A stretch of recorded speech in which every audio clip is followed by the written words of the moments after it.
After restoring the forest of forgotten hopes, Arian's kindness compass glowed again, pointing toward a place where laughter had been lost. The compass led Arian to a village where laughter had disappeared. The people there forgot how to smile or laugh. Without laughter, the village had become a dull and lonely place, full of silence. Another adventure.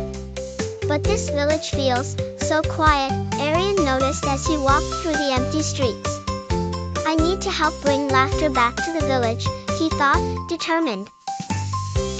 The fairy appeared, her wings sparkling with gentle light.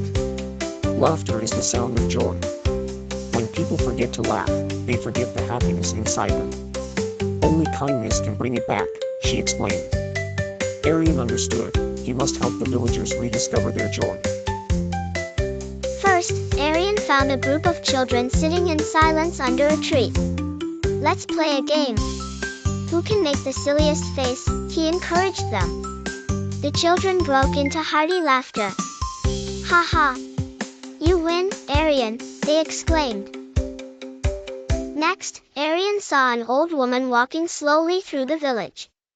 She looked so serious, so Arian decided to try something fun. Let's do a funny dance. Can you keep up? He said, laughing. Well, I haven't danced in years. But I'll try, the old woman giggled.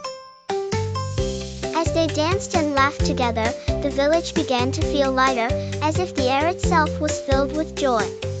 Arian continued spreading laughter, helping everyone he met find their smiles again.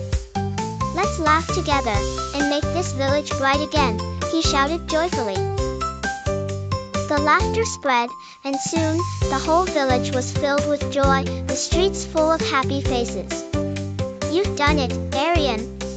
You've brought laughter back to the village, the fairy said proudly.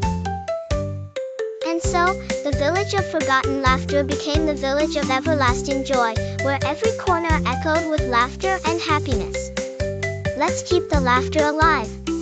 Every day is a reason to smile, Arian declared. With kindness and laughter, Arian showed that the world is always brighter when we share joy.